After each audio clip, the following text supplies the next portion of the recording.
All right, let's get started. So today we'll be talking about the minimum safeguards and specifically about the new area of human rights that is required by corporates to have a governance, risk identification, and management of in order to align with the EU taxonomy at all.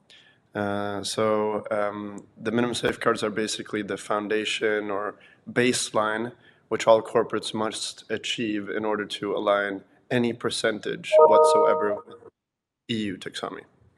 My name is Jonathan. I'm the head of sustainable finance here at Ethos, a management consultancy specializing in sustainability within the areas of human rights, labor rights, climate and environment, and also anti-corruption. And joined today by Linnea Vaninger, who is our expert on human rights. Do you want to introduce yourself, Linnea?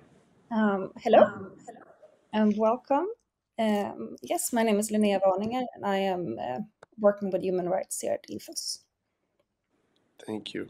And we have, in the last few months, been conducting plenty of human rights due diligence processes as these new laws come into effect.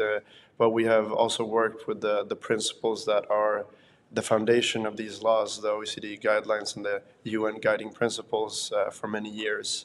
And today we'll walk through where they come from, what they are, and how to work with them as a corporate. We can go ahead to the next slide. Yeah, we already kind of covered us as Ethos, but this is us in numbers.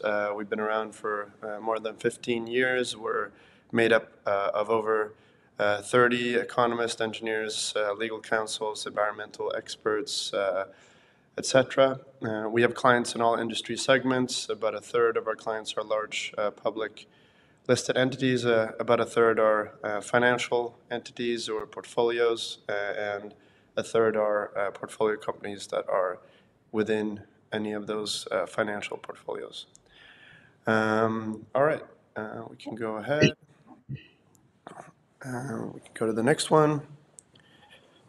Today we're going through the EU Taxonomy, which is a classification system for a sustainable economic activity.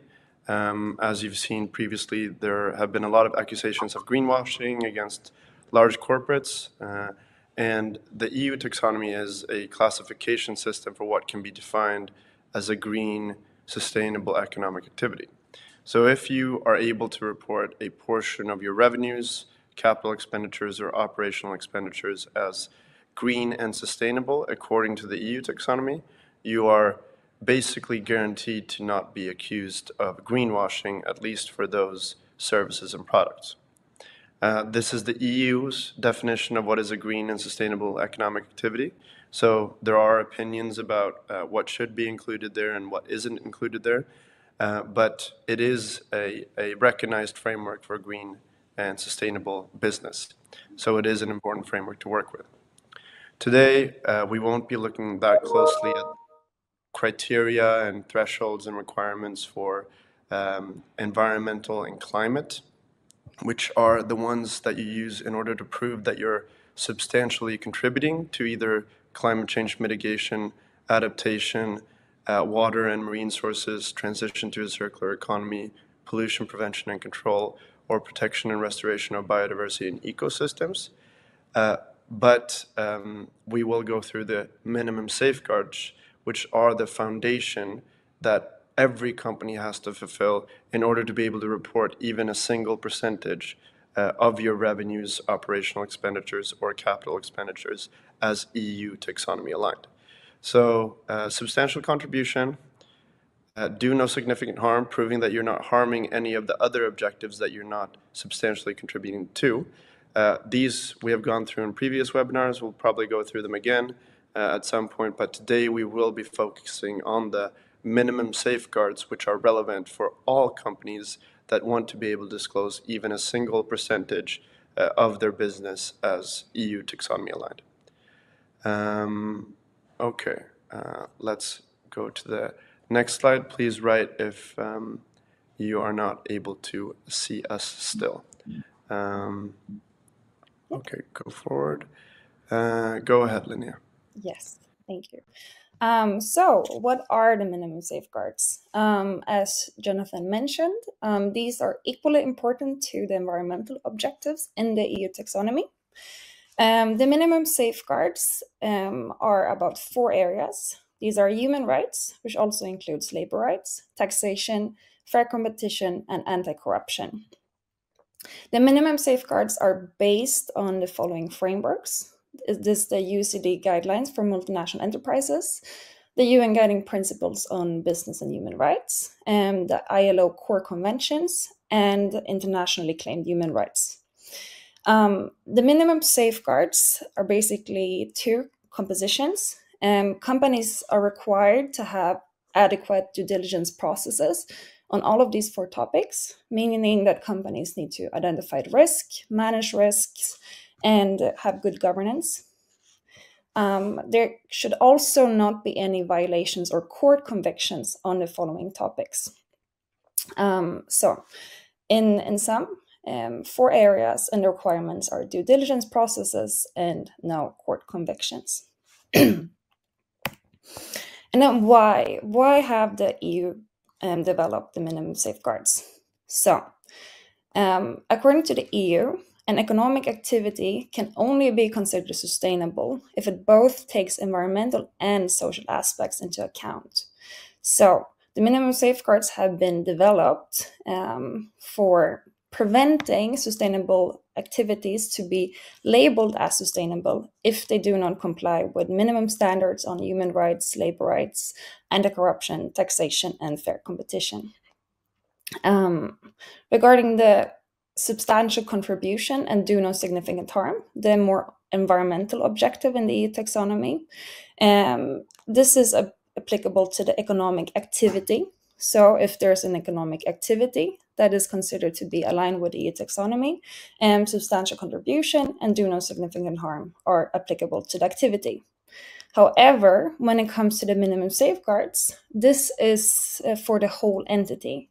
So this means that companies need to look at how they respect human rights, anti-corruption, taxation, and fair competition on the whole entity, and not only on the economic activity, which can make it a bit more complex. But these 3 requirements are what is going to define an economic activity as sustainable and aligned with the EU taxonomy. Putting minimum safeguards into a larger context. So, in the EU, there are many different regulations on the way who are also based on the OECD guidelines and the UN Guiding Principles for Business and Human Rights. These are becoming central in different EU regulations. So from these frameworks having been soft laws are now slowly being made into hard laws. And what we can see that there are about 2 groups of due diligence regulations, the ones that require work to be done according to the OECD and UNGP, and the ones that mandate communication according to the OECD and UNGP. When it comes to the first group that require work to be done according to OECD and UNGP, there we, for example, find the minimum safeguards, the coming CSDDD regulation, and also a lot of national legislation such as åpenhetsloven.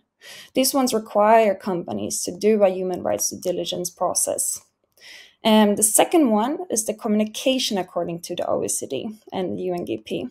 For example, there is a close link between the SFDR and the minimum safeguards regulations and OECD and UNGP.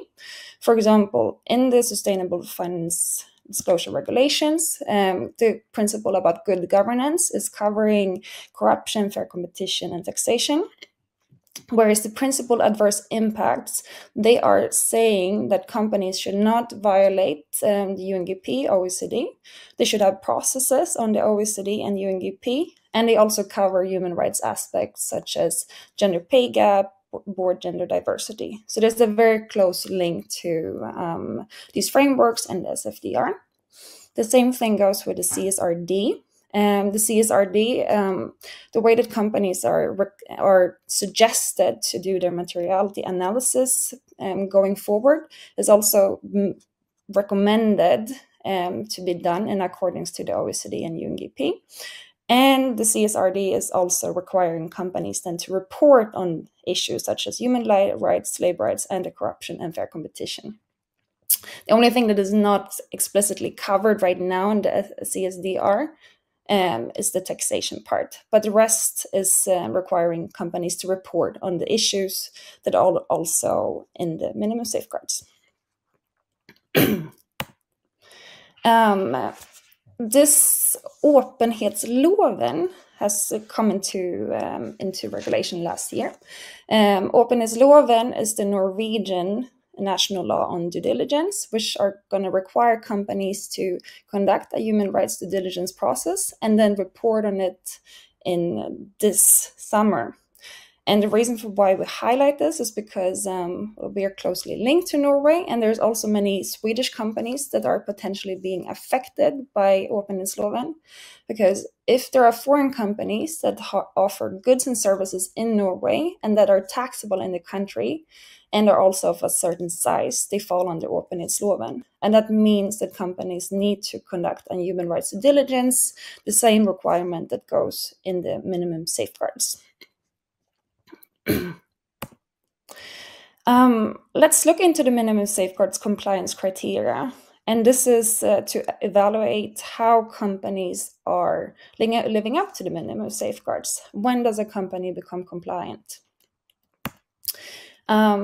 This is now defined and taken from the final report of the minimum safeguards. And there's a very two-step threshold for this. And the one issue is that companies need to have processes. This is very much based on processes. Companies need to have adequate human rights due diligence processes, processes on anti-bribery and corruption, processes on taxation, and then also on fair competition. This is the first one.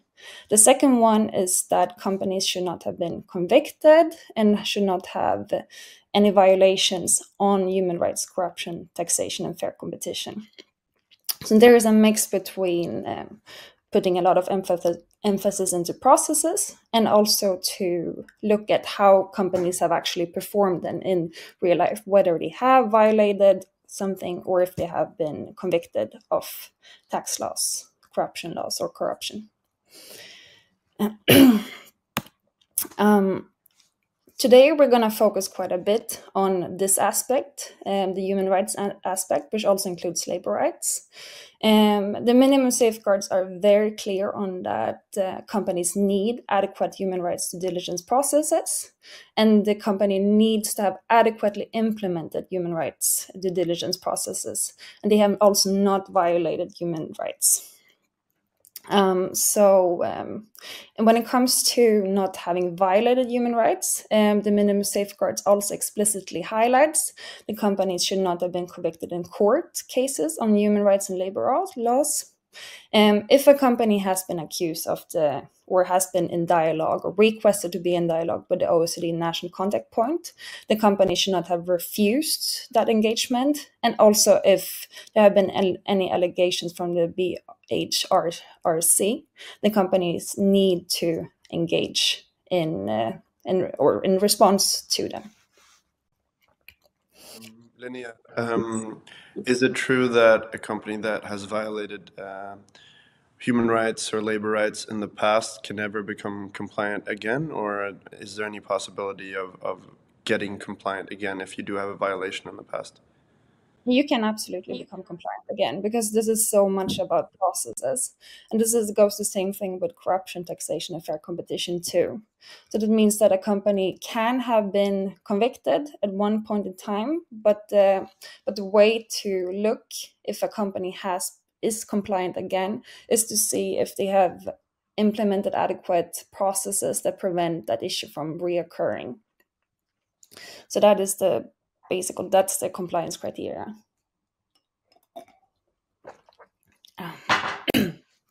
Let's move forward. So, human rights due diligence. This is the requirement for the minimum safeguards on human rights due diligence. This is based on the OECD's and the UNGP's 6 steps on how to conduct human rights due diligence. This is basically about implementing the adequate processes for human rights. The first one being that you have to embed responsible business conduct into policies and management systems. So basically the governance of human rights and labor rights. Second of all, companies need to identify and assess adverse impacts on human rights. And this is in the company's own operations, in supply chains, and in business relationships. So the whole value chains, upstream and downstream value chain, companies need to assess human rights. Third step is to act on the identified risks, track results of how the company is mitigating the risk, communicating impacts, how everything is addressed. And if the company has been in relation to violation of human rights, they also have to provide for remediation. In order to get started with the human rights due diligence process, you have to start with the step 1 and step 2. And that means putting policies and management systems into place with regards to human rights, and identification and assessment of human rights impacts. And these are the 2 steps that we mainly are going to focus on today. When it comes to policies and management systems, there are a few issues that are key to embedment. First of all, a company needs policy commitments to respect human rights and the ILO core conventions. Both the OECD and the UNGP are very clear on that companies should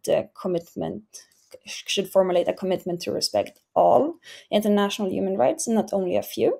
And then also, of course, the ILO core conventions. These policies, in order for them to not only be just a paper product in a company, they obviously need to be embedded in the company, and that means that policies should be communicated to employees and core people within the company. Further on, companies also need to ensure responsibilities and resources for the day-to-day human rights functions. And it's also important and key for companies to work with suppliers and business partners to respect human rights. When we look at the embedment or the ensuring responsibility and resources for day-to-day human rights functions, working with human rights in a company is not an isolated event, but it also demands that there are many different people that might be involved. For example, there is a very good guidance on how to comply with or how to conduct a human rights due diligence, which is stipulated in the OECD due diligence guidance for responsible business conduct. In this document, the OECD highlights a few functions that are very central to embedding and integrating human rights functions into the companies. It can, for example, be compliance, legal, people are responsible for new business relationships, sales, marketing, human resources. And this is because if human rights are identified, for example, if there is an IT company that is dealing with a lot of privacy issues, they have identified right to privacy as one of their main human rights focuses. It should probably be handled at people who are working with the IT and security of a company. Whereas if a company has identified child labor as a risk, a human rights risk, that might be need to put in another place in the organization. So key is to identify risk and also identify the people who are going to be responsible for handling the risks. Moving on to the second step, which is identify and assess adverse impacts. There are basically 2 main groups here. First of all is the identifying human rights risks and impacts. And here again, companies need to identify risks and impacts across the whole operation and business relationships. So upstream and downstream value chain. Companies, if there is a very big, as companies often are, they are big, they can be complex and have a lot of business relationships and suppliers. It might not be possible to address all risks at once, and therefore it's very important to prioritize and categorize high-risk operations, products, and services for further assessment. When assessing risks, companies need to identify actual and potential human rights impacts, prioritize the risks that are most important to the company, and also evaluate the company connections.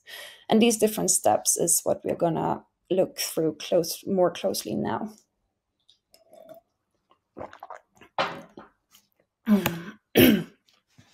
Yes. Regarding identifying human rights impacts, companies need to identify human rights impacts in their own operation and then business relationships, such as supplier, customers, and partners. And this means that the company normally starts with mapping their upstream and downstream value chain and see where they have suppliers, their operations, where transportation happens, which countries they are in, which products, which industries. And on a very high level basis, look into how does it look and where can our biggest risks be. And the risk perspective here, this is also very important to take into account. Normally, companies are used to looking at the risk to company, such as what is the operational risk to us, the reputational risk, financial risks. But in a human rights due diligence, it is very clear that the risk perspective is changing to the risk to people. So when companies assess different human rights risks, they need to assess how can we impact people. And this is the risk perspective to keep in mind throughout the whole process of assessing human rights risks and impact. There are different ways to identify risks.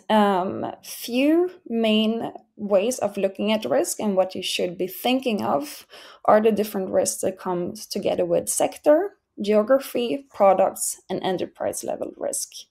For example, there are, depending on what sector you are in, there are a few characteristics of sectors that makes it a higher risk. For example, we have the agriculture sector, which is very closely linked to child labor often. For example, when it comes to geographic risks, there's some geographies that are a high level just because of the regulatory framework is not very good. There is a socioeconomic context where people might be poor, and where they just the political context is also not good. For example, it can be conflicts in the area. So basically geographic risks. And then you also have the product risk, which is related to specific products. For example, it's not unknown that mobile phones can contain conflict minerals. And then you also have the enterprise level risk. And this is associated with a specific enterprise. So this means that you can look at a supplier or a business relationship that you have, and this business relationship has maybe had previous violations of human rights and previous problems. So the enterprise itself can also constitute a higher risk. So when you map your value chain and you look at where should we focus, you consider sector, geography, products, and enterprise. Linnea, we have a question as well. So how do you, should the cooperation with suppliers and partners look like? Are there any specific requirements? How the partnership should look like? The business relationship, so cooperation with suppliers, business partners, how should those relationships look like, and are there any specific requirements on how to manage those relationships? Well, they're more like the best practice is, of course, that a company has the requirements on what it requires the supplier to have in place, such as the company requires the supplier to work with human rights and respect human rights in a certain part of way. These requirements are often given to the supplier, and for example, a code of conduct. Good practice is also then that the supplier is either signing them or is educated on these commitments. And of course, like if the closer the relationship to the supplier, the better it is. And it is also often recommended that if the company finds something at the supplier, for example, that the supplier is not completely complying to human rights and labor rights, it is better to have a close dialogue and cooperation with the supplier and help them to improve, instead of, say, terminating the relationship. So the closer you work together with them, the better it is. Thank you. And to everyone listening in, if you have any more questions, just write them in the chat or in the Q&A where the questions are anonymous. Thank you. All right. Yes. Now we have say that the company has looked into its own operations and business relationships and sort of identified where the operation is located. You have identified risk with consideration to sector, geography, product, and enterprises.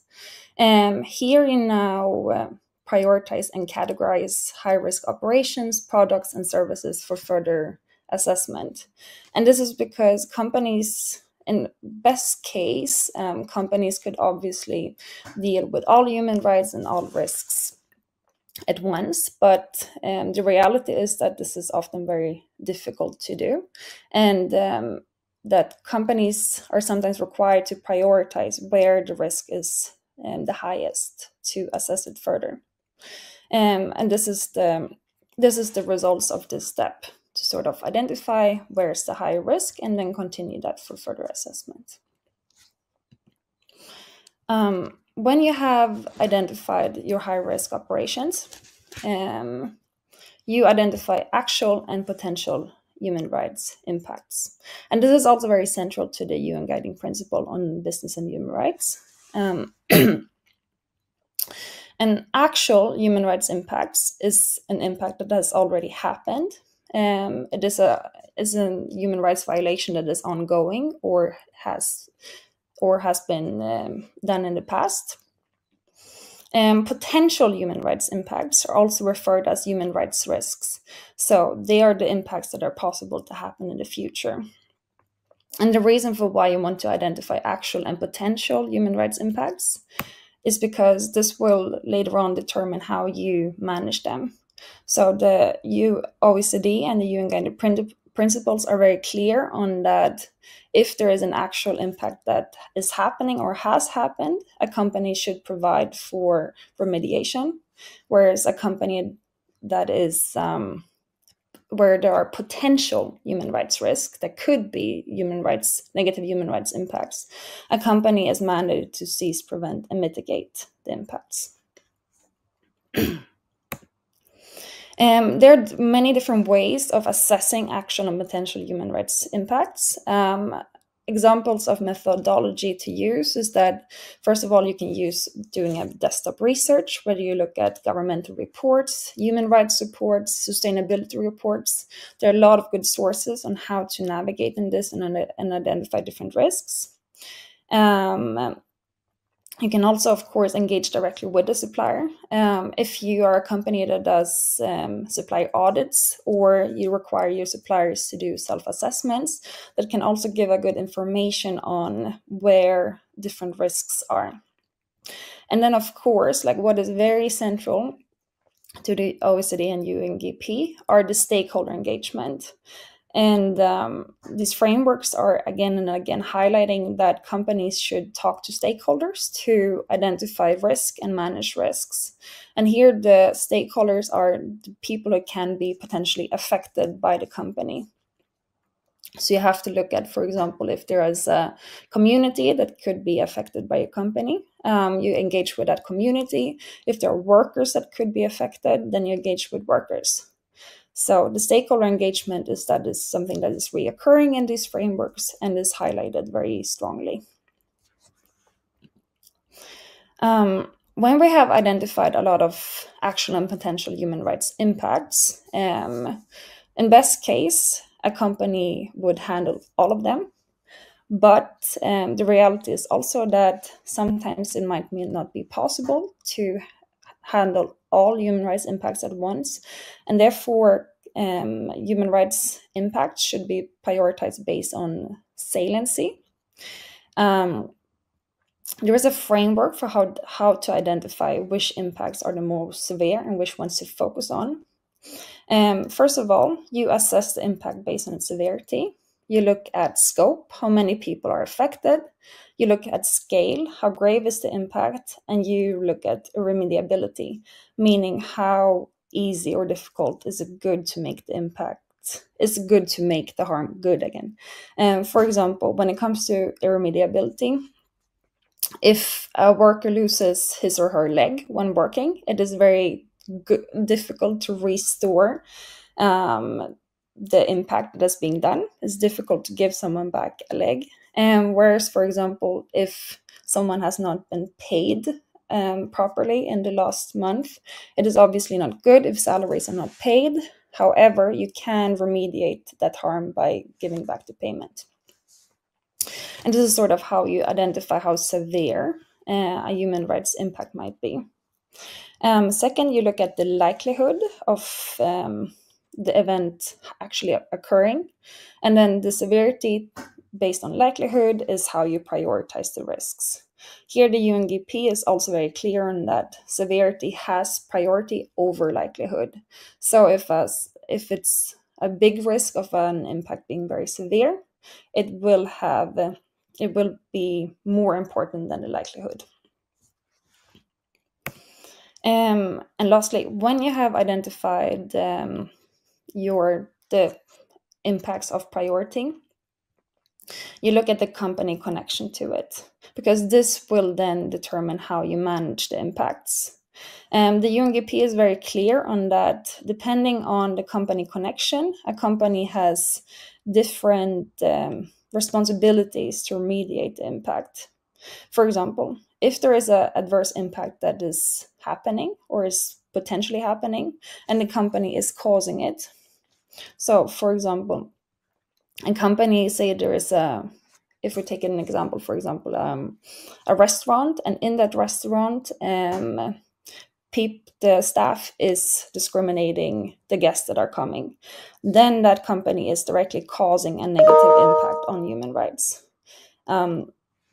The responsibility for company is then to remediate the impact, to sort of restore the relationship to the guests, and also seize and prevent the impact from happening again, such as, for example, training staff, putting up policies on non-discrimination.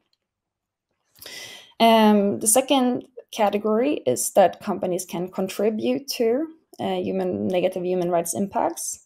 That is, for example, say that there would be a footwear company, and this footwear company has a supplier, and the company is demanding the supplier to deliver footwear to them within a very short notice, which creates that the supplier needs to work a lot of overtime. In this sense, when a company is contributing to negative human rights impacts, in this case, a lot of overtime, then the companies need to either cease or prevent it from happening again, such as looking at their delivery times and how they cooperate with the supplier. And also, if that is not possible, use leverage. And leverage is when a company, this is basically the company's possibility to influence a supplier from preventing something from happening again. Lastly, a company can be directly linked to a negative impact, and this is where it mostly gets very complex. For example, the UN Guiding Principles and the OECD is very clear on that companies should not only look at their own operation, but in their whole value chain, upstreams and downstreams. This means also your suppliers and business relationships that are not your direct ones, but also way further down the supply chain. And of course, this is often very difficult to handle for a company. And here the UN Guiding Principles is clear on that the company uses its leverage, and this means influencing the supply chain for preventing a negative impact to happen or reoccur. And once this has been identified, this is then what is going to guide you to your responsibility of how to handle adverse impacts. Going forward, once the step 1 and steps 2 are done, companies need to continue with the risk management of the identified impacts, to track progress, communication, and if needed provide remediation. And something that's very clear in the UN Guiding Principles and also in the OECD is that this is an ongoing process. And this means that this is not something to be done in isolation, but human rights due diligence is to be done continuously. Such as if there is a company is entering a new market, a company is wanting to put up a new product, you conduct your due diligence and see of how can we potentially affect human rights. And this is then also the requirements in the minimum safeguards. They are very clear on that companies need to have this process in place. And when a company does not have an adequate process leading to human rights violations, this is when a company is not compliant with the minimum safeguards. So keep this in mind that this is not an isolated event, but something that needs to be integrated into the company and done continuously. Great, Linnea. We have a question related to that point, actually. So if you have an isolated activity in the EU taxonomy that is eligible, but has not been included in the human rights due diligence process, since it's not considered a risk area in the value chain, can that specific economic activity still be aligned with the EU taxonomy, or must each specific activity be evaluated from a human rights perspective as well? Well,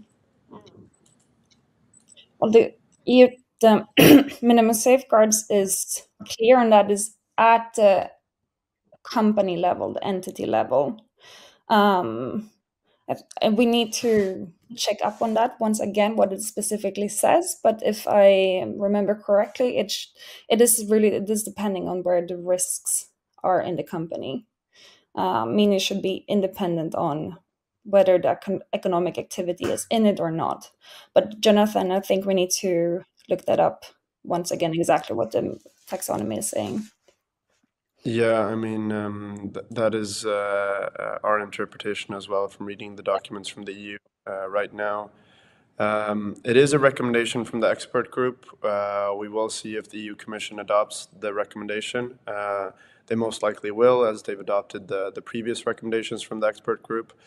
One thing that we do know is that we have been in contact with the Norwegian authorities on the åpenhetsloven. And a company conducting a human rights due diligence and a human rights impact assessment for a company that has operations in Norway doesn't necessarily have to conduct that risk assessment on the operations that you have in Norway. You have to do it from the top, so to say. So if you have a global company that has operations in many different countries, and some of them are in Norway, but you have identified that the operations that you have in Norway are low salience or severity in relation to other human rights risks, there is no necessity to focus on those risks just because you want to be compliant with the Norwegian Transparency Act. So we're drawing the same conclusion here on the EU taxonomy. You're doing it from the top and evaluating severity and saliency for the whole company, and the risks that are most salient and most severe are the ones that you should focus on and work with continuously, regardless of whether or not they're in the EU taxonomy or the ones that you are trying to align, the economic activities that you're trying to align with the EU taxonomy.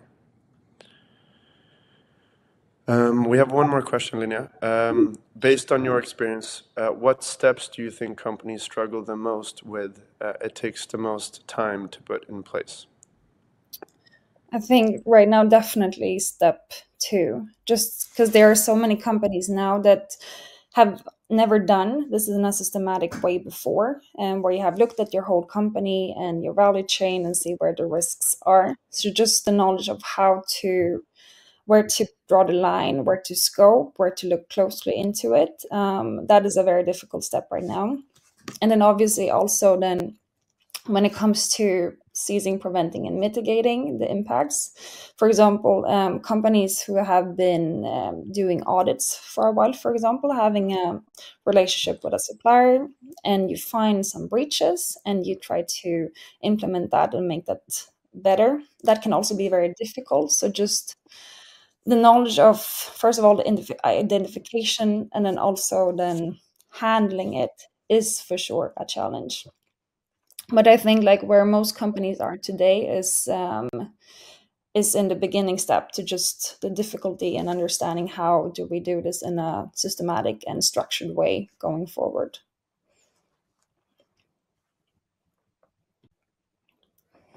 Great, thank you. All right. Just a short words on corruption, taxation, and fair competition. Now we're going through the human rights part and labor rights part, which is very at the core of the minimum safeguards. But of course, these ones are also equally important. But this is more, we would say, not easier, but could be easier for companies, because this is something that you probably have worked quite a bit with for many years already. So this is nothing that is new, that to have processes for corruption, taxation, and fair competition. And then, of course, companies should not have been convicted on violating the different laws. But here exactly which court cases are relevant and for how long they are relevant. This is something that is still being discussed in the EU, but is also then something that will develop going forward and be more clear. And then also just to highlight the complexity of it, because it's like, it is one thing to read about human rights due diligence and identification of risk, handling risk, all of that in theory. But what we have also experienced so many times is that the world is, or companies can be extremely complex. For example, just to where are our risks, where are our biggest risks? If you're a company and you have many different products and components, you have so many different suppliers, where should you put the focus when maybe everything is a risk too? There are companies like that. And there can be geographical challenges. For example, if you are in a company that, according to law, prohibits on respect for human rights. For example, there are companies that do not allow freedom of association and collective bargaining, or where the social norms are very discriminative, like towards a group, women, for example, which makes it, of course, very difficult to handle the risks that you have identified. And then, of course, also the lack of leverage. As we've said a few times, is that companies need to assess risks in their whole value chain. And if you identify that human rights risks are very low or very far down your supply chains and your different tiers, it can be very difficult to influence that too.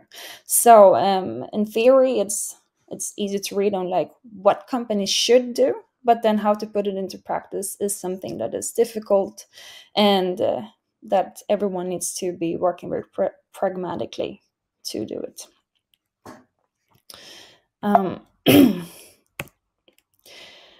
Summary and key actions.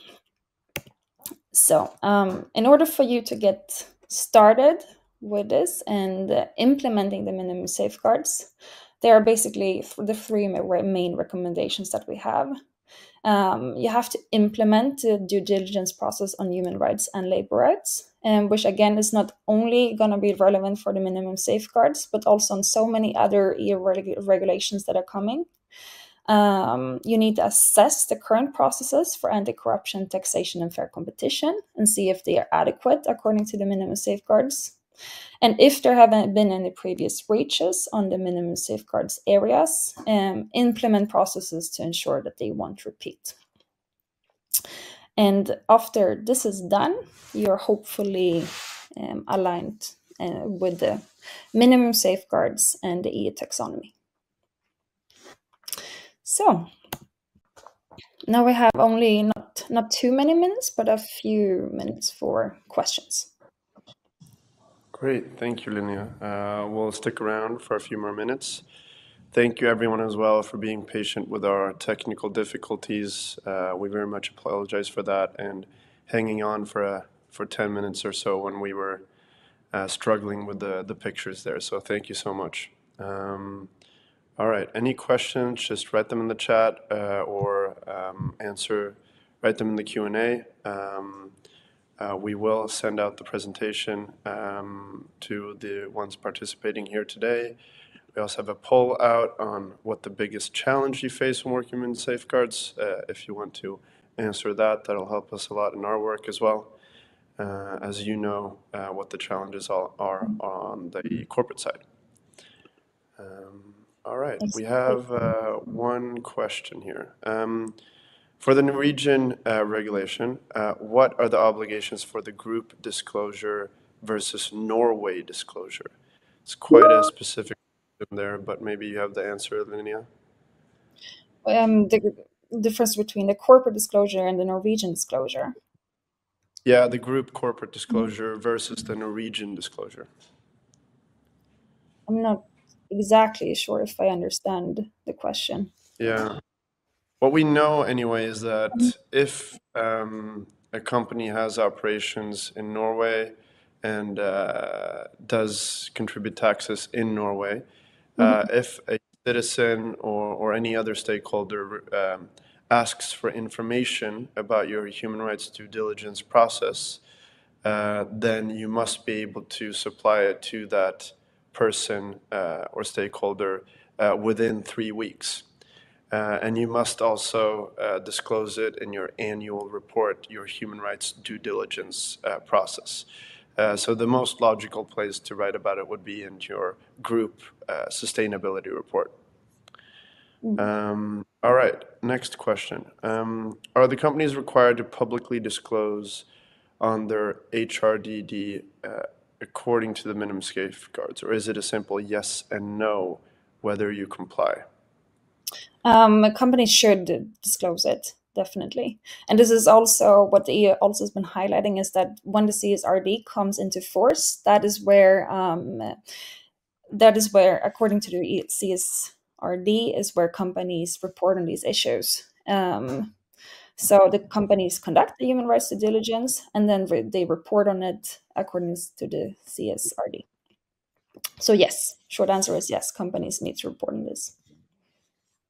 Exactly, yeah, and the EU taxonomy is also explicit that you should explain the process and methodology for evaluating your EU taxonomy alignment, and obviously the minimum safeguards are a part of that. So you should explain how you're actually the minimum safeguards and the process that you followed, which then should be the human rights due diligence. My video has frozen here right now, but can you still hear me, Linnea? I can hear you. Okay, good. All right. Well, thank you everyone for joining today, and happy Valentine's. And just reach out if you have any questions. We have a next webinar on which date? 28th of February, and I believe it is on ESG due diligences in general. So within M&A transactions and IPO, focusing more on ESG risks to the business. I think if you press the Contact Us button, you can see the next webinar and sign up there. All right. Thank you, everyone, and thank you, Linnea, for guiding us through the whole human rights due diligence process. Thank you.